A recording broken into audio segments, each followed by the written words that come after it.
Mapagpalang araw sa inyo mga kabukid, magandang umaga po sa inyo. So welcome po dito sa ating YouTube channel.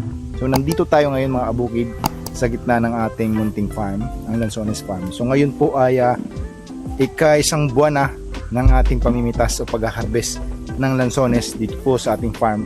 At halos nautay-utay na nating maubos yung variety ng longkong at may konti pa nga nabalikan kanina. Pero ngayon pong tanghali ay ang pipitasin natin ay duko. So nasaksihan niyo po yung ating mga tao kanina. Ito ngayon mga bukid yung ating mga tropa, mga kasama natin namimitas ng Lanzones. So kanina pa po silang umaga po silang nagumpisa. At ito nga po yung kanilang mga naipon. Amin ang kinakarga sa aming maliit na kargahan mga bukid.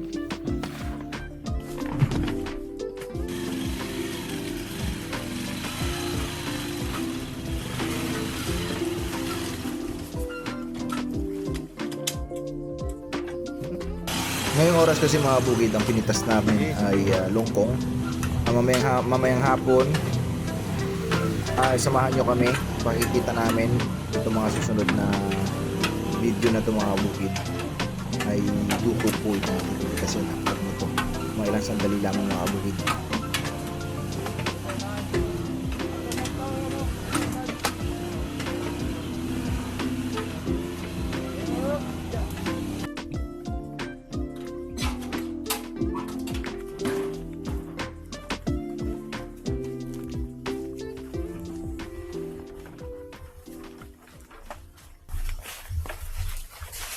Yes.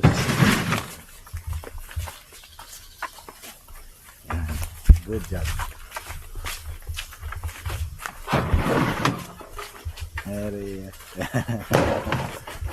Magsipag ni Jat. Magsipag mo naman papa. Kailangan sa buhay ang masipag. Yung ating mga mamimitas mga bukid ay lilipat na doon po sa area na kung saan ay nandun yung mga duko variety natin. So ngayon po ang pag-usapan natin ngayong araw mga bukid ay yung usaping presyo at bentahan dito sa ating mga Lanzones. Dahil po hindi ko po masyadong pinag-uusapan itong presyo ng mga Lanzones o itong bentahan ng Lanzones dahil nga po paiba-iba, no, yung paiba-iba po yung presyo. Dahil pagka dagsa ang dami ng Lanzones ay bumababa yan. Kapag ganito naman pong saira na o kakaunti na lang yung mga napipitas sa paikot-ikot ay tumataas naman po ang presyo ng Lanzones katulad na po sa longkong at saka sa duko mga kabukid. So ngayon po ang pinitas naming umaga ay puro longkong. Sinaid lang po namin yung mga puno. O pansin nyo dito sa aking likod po itong Lanzones na to ay ano po ito, longkong. So kakaunti na lang po yung natira. Ayan po. Sinasaid na po kasi namin. So ito po yung dati nating dinilig last time na hinog na. At ito na nga ating hinaharvest na. So ngayon po ay pupunta tayo doon sa duko. So yun po yung ating halos makikita ngayon na pinipitas. So itong kasunod din po ng vlog na to ay puro duko rin po yun. Dahil yung duko naman po kasi ay medyo huli, no, na nahihinog dito sa aming farm. Ay yun pa po ang medyo marami-rami, yun pa po yung medyo marami-rami nating pwedeng pitasin at matatalakay ngayong mga susunod pang vlog mga kabukid. So ngayon po ang presyo ng Lanzones sa longkong po ay halos nasa 120 pesos per kilo at ang duko naman po ay nasa 100 to 105. Farm gate po yun mga kabukid. Nag-iiba yan kapag talagang kumbaga kaunti na lang ang supply sa Divisoria o kaunti na lang ang supply doon sa bagsakan na tinatawag namin bodega. Sa mga fruit dealer, yun po yung mga nagbebenta. So sila po yung namimili ng prutas at binebenta sa iba't ibang lugar tulad ng Baguio, yung iba po ay Boracay, yung iba naman po ay mga resort, mga kabukid. So doon po yun nagbabago-bago yung presyo. Sa parting tinatawag na parting norte papuntang Baguio mga kabukid. Medyo mahal po diyan, po halos pumapatak ng 200 mahigit yung presyo ng Lanzones. Pero sa farm gate naman po ay syempre medyo mura dahil nga po bultuhan ng bili. So yun po yung mga dealer at mga fruit stand doon. So doon po nagbabago-bago yung presyo mga kabukid. So dito po kung marami kasi nagtatanong sa atin mga kabukid mga kabukid kung magkano daw yung halos kitaan dito sa Lanzones. Kung mayroon kang gawin nating basehan ng 100 puno at namunga ang puno mo ng longkong, no? Full bloom siya. Sabihin natin 12 years na yung longkong mo, tapos namumunga na siya ng 2 taon nang namumunga. Ay sabihin natin pong 12 years na yung longkong mo at full bloom po siya. Sabihin natin bumunga yung isang puno ng 200 kilo. Ta-times natin sa 120 pesos sa 100 puno. So halos mag-gross ka din ng halos sabihin natin nasa 1 milyon mahigit, no? Sa 1.2 hanggang 1.5. Depende po 'yon sa laruan ng presyo sa merkado, mga kabukid. So dun po. So dito po sa pagtatanim ng lansones ay halos makakamilyon ka rin talaga, mga kabukid. Kahit po yung puno mo ay nasa 100 hanggang 500 puno, mga kabukid, no? Halos pagka may espasyo kang 1 hektarya hanggang 2 hektarya, mga kabukid, ay makakaipong ka talaga ng gross sales na halos milyon. At net ka rin naman ng milyon din. Pero dahil nga po ang lansones ay syempre medyo matagal-tagal po yan, mga kabukid, mamunga. Pag tanim natin ngayon, hintay ka ng 6 years, kakaunti pa lang ang binubunga niyan. Sabihin natin nasa 20 kilos to 50 kilos. Kaya po maganda, medyo damihan yung tanim. At doon po talaga kayo makakabawi sa pagtatanim, sa gastos kapag nag-focus sa lansones. So sa lansones, mga kabukid, ay kumikita ang mga magsasaka dito sa ating sa probinsya ng Oriental Mindoro, dahil nga po ang lansones ay nakapabilang sa high value crops. So medyo mahal po ang presyo ng lansones pagdating sa merkado, dahil isang beses lang naman po ito mamunga sa loob ng 1 taon. So totoo pong makakamilyon ka o magkakapera ka 100,000, 200,000 hanggang milyon kapag medyo 100 pataas yung tanim, no? So ganun po yung sumada at yung kitaan dito sa lansones, mga kabukid. Palibasa po itong mga lansones namin halos nasa 12 years yung ibang puno po, dahil nga po nabagyo kami since 2004. So nagtanim pa ulit kami noon. So yung aking ama, yung aking lolo, ay nagtanim pa ulit noong 2004 hanggang ngayon po 2023 ay babago pa lang po nag-uumpisa itong farm ulit na ito, mga kabukid, no? Pero itong farm po na ito halos nasa 30 years. Yung iba po ng mga tanim dito ay nasa 20 years na, pero yung mga bagong tanim po namin dito ay halos nasa 12 years pa lang, dahil nga po marami po ditong nawasak nung nakaraang bagyo noong 2004 at mga nakaraang bagyo pa noong 2010, no, mga kabukid, dahil naapektuhan din nga po ito ng bark borer last year 2021. So kaya po mapapansin nyo, mga puno namin dito ay halos nagbagong suloy na ulit, dahil nga po mapapansin nyo ay parang babagong tanim pala, kumbaga parang babago pa lang na nalaki, dahil nga po nagkaroon nga po ng bark borer at nagsimatay, no? Yun po, mga bukid, na susundan lang po natin sila. So tara po.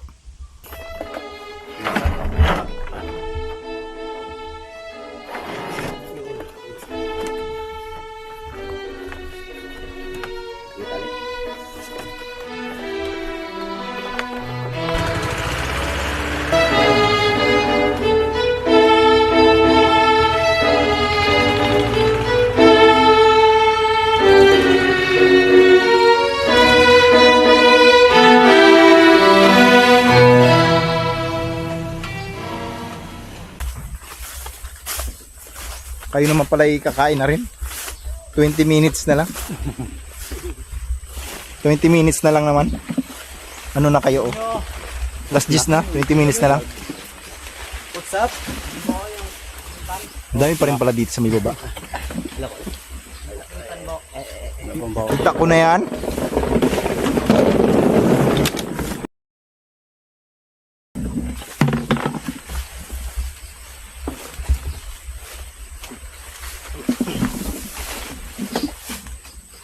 Saan na yun?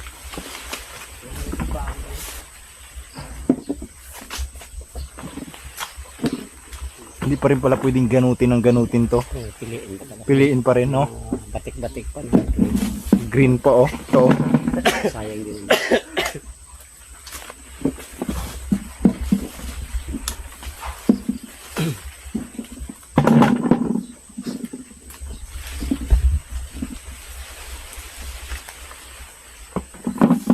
Ito galing ang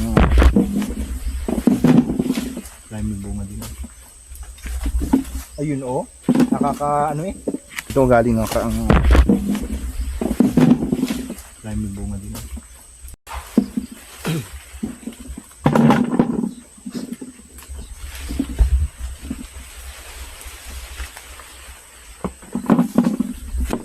Pagsirit ay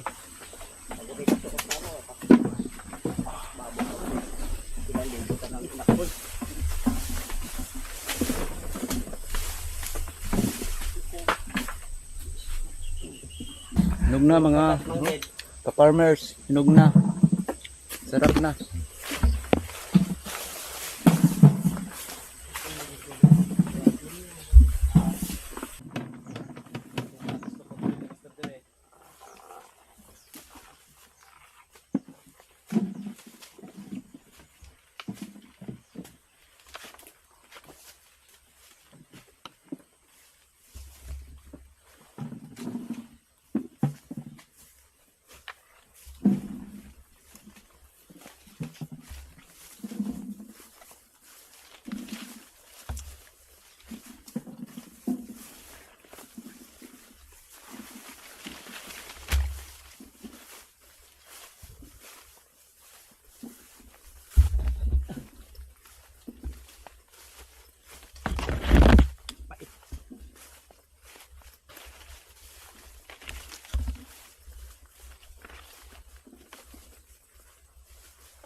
So yun nga mga kabukid. So namimitas sila. So nandito tayo ngayon ulit sa farm na ito. Titingnan kasi natin yung ibang puno, no? Yung full bloom ng lansones na duko. Dahil ang duko po ay pag full bloom na ganito kalalaki.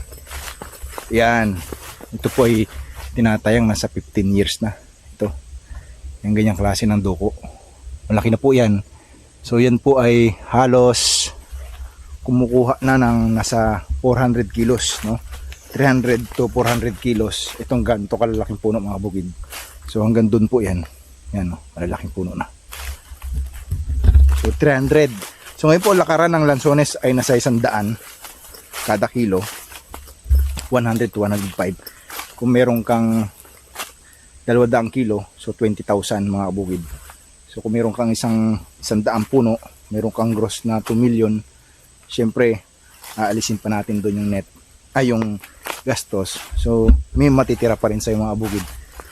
Kapag ka full bloom yung lansones at kapag ka maganda yung kondisyon niya, maaari po talagang kumita ang isang magsasaka mga bukid sa ganitong mga klase ng variety at ng ganitong klase ng halaman sa lansones mga bukid. Kaya po marami dito sa aming probinsya ay nagtatanim dahil meron po mga magsasaka dito na dating nagkakalamansian. So tapos ng 10 years lifespan ng kalamansian nila hanggang 15 years ay sumisingit na sila ng intercropping ng lansones at ito na nga po yung nangyayari. Dati po ito ay taniman ito ng dalandan o sinturis, tapos after 10 years ay naging na nga po lansonesan. So ito po, ganito po kasi ang lansones. Ang lansones po kasi ay ang kagandahan lang, halos aabot tayo ng nasa 20 years to 30 years bago mamatay yung isang puno. Pagka hindi naman po naalagaan lang, kaya po siya namamatay. Tulad nito, ito, nabagyo po itong puno na to. Tsaka nagkaroon po ng bark borer yan, tsaka scale insect. So ang matinding kalaban lang naman po kasi ng lansones ay scale insect at bark borer. So yun yung mga bukid, no? Ang matinding kalaban lang po ng lansones ay bark borer at scale insect. Pagdating naman po sa fungus at mga bakterya at iba pang mga ngain ay matibay po siya. Kapag dating lang mga abugid sa scale insect at bark borer, doon lang po siya mahina, no? Kaya po kailangan natin siyang alagaan. So talaga pong mga kabugid, paulit-ulit akong nagsasabi sa inyo na ang mga magsasaka po dito sa Roas Oriental Mindoro, ang mga magsasaka po dito sa Roas Oriental Mindoro mga kabukid ay nagsisitanim nga po ng lansones after nila sa mga iba pang mga halaman na kanilang inalagaan dati. So tulad din po ng farm na ito, dati po itong dalandanan, ngayon po ay naging lansones na. Ganun din po yung iba dito, may mayroon silang mga lupa na kalamansian, dating kalamansian na 1 hektarya, 3 hektarya, after 5 years, 10 years ay nagiging lansones na dahil sinasabay po nila ito sa pagtatanim. Itong lansones na ito, i-intercrop po baga agad nila. Halimbawa kami, nagtanim kami ng lansones, nagtatanim na agad. Halimbawa kami po nagtanim ng kalamansian, halimbawa ang gagawin namin kalamansian nitong farm, ay sumisingit na agad kami ng mga paisa-isa o paisa-isang 200 na lansones. So hindi natin po namamalayan after 10 years yung lansones natin, sila naman yung magbibigay sa atin ng kita mga kabukid. So ganun po kadalasan ang ginagawa ng farmer dito. Yung pagtatanim po nila ng saging, isasabay na po nila ng pagtatanim ng lansones. So hindi na po namin namamalayan, hindi na po nila namamalayan na malalaki na rin yung mga lansones nila. So kasi ang lansones kilala talaga sa pagiging matagal mamunga mga kabukid eh. Halos 10 years nga bago mapakinabangan dahil yung edad niya na 5 years pag namunga hanggang 8 years ay hindi po agad baga ganun karami, pero napagkakakitaan na rin mga abugid, pero hindi agad masambot yung gastos ba, parang ganun mga abugid. So yun po ang aking kwento sa inyo. So pupunta naman tayo dun mga kabugid sa pakihan, doon sa nilalagyan namin ng kusa, baga dinadala namin itong mga bunga ng lansones at doon namin pinapaki, nilalagay sa karton at nire-ready na namin para ibenta sa merkado doon sa Maynila mga kabugid. Tara. So tara mga kabugid, no? Motor lang tayo.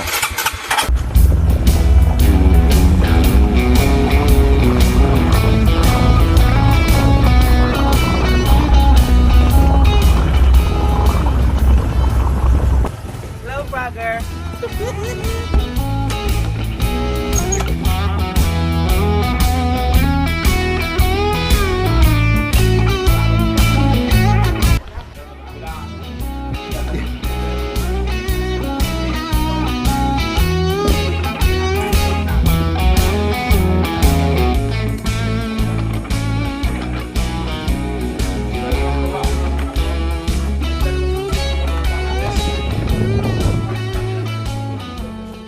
So ito na po yung truck. Ano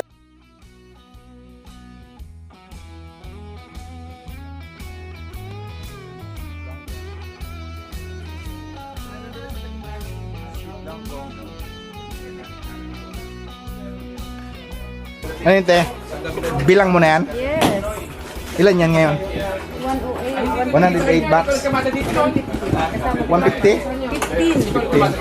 115 bucks ang ikakarga natin mga bukid. So ito po yung pakihan. Ulit-ulit nyo na rin po ito nakikita. Pero ulit-ulit ko rin kukwento dahil ito po yung araw-araw namin dito. So ito pa yung iba. May kahon na po yung iba. Yan na. May kahon na. Oo. Duko.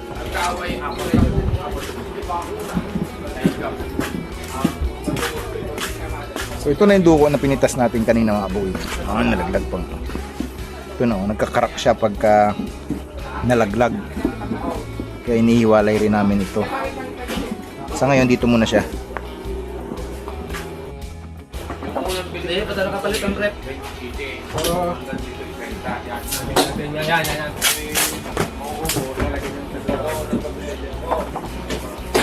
Sa 2, 3, 4, 5, 6, 7, 8, 9, 10, 118. Ay 15 no? 15.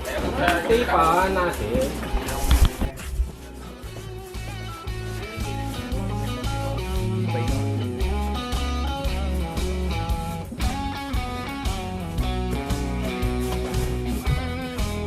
ilalagay na namin sa racking. Ayan. Sige lang.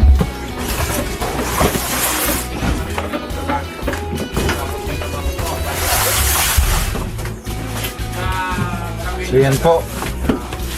Itong truck na ito ay kakarga namin ng ano to? Puro lungkong. Puro lungkong po ito mga bukid. Dito po yung aming na side na lungkong doon sa pailan ilang puno.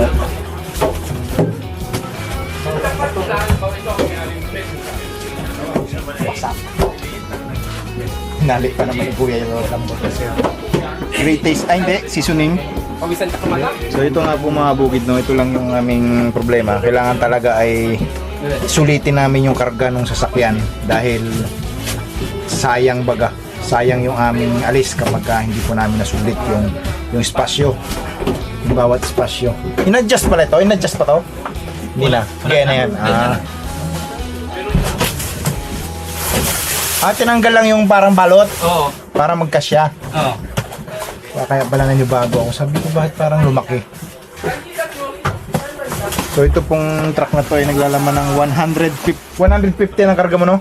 115. 115 boxes yan po. 25 kilos ang isang box. So yan po ang aming packaging.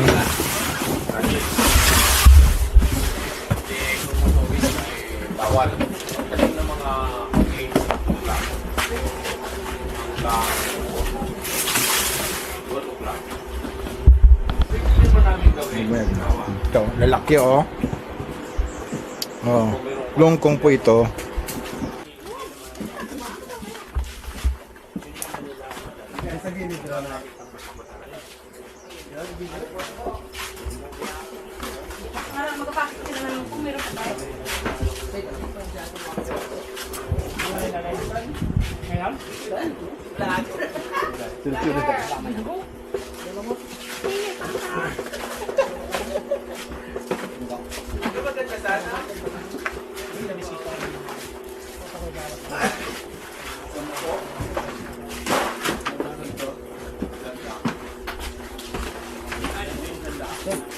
Yan.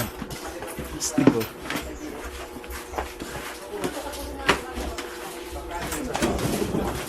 Okay.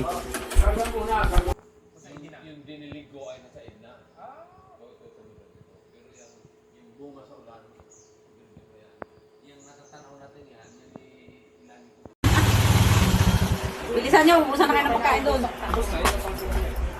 Ito na lahat, Doc? Ito na lahat doon? 360 plus, hindi pa kasama yung receipt. So ito yung karton mga bugid, no? Namimili kami ng karton sa Maynila para po paglagyan ng mga prutas. So ito yan, no? Dahil kawidi rin dyan sa likod. Hawidi daw. 360. Gagamitin ang ano ngayon. Wala rin ng receipt.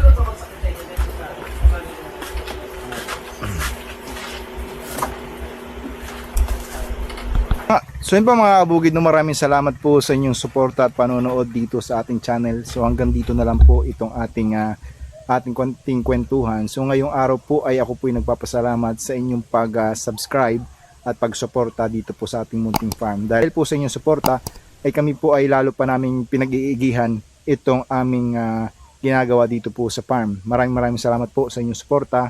So kita-kits po ulit tayo sa susunod nating pag-uusapan. Salamat po.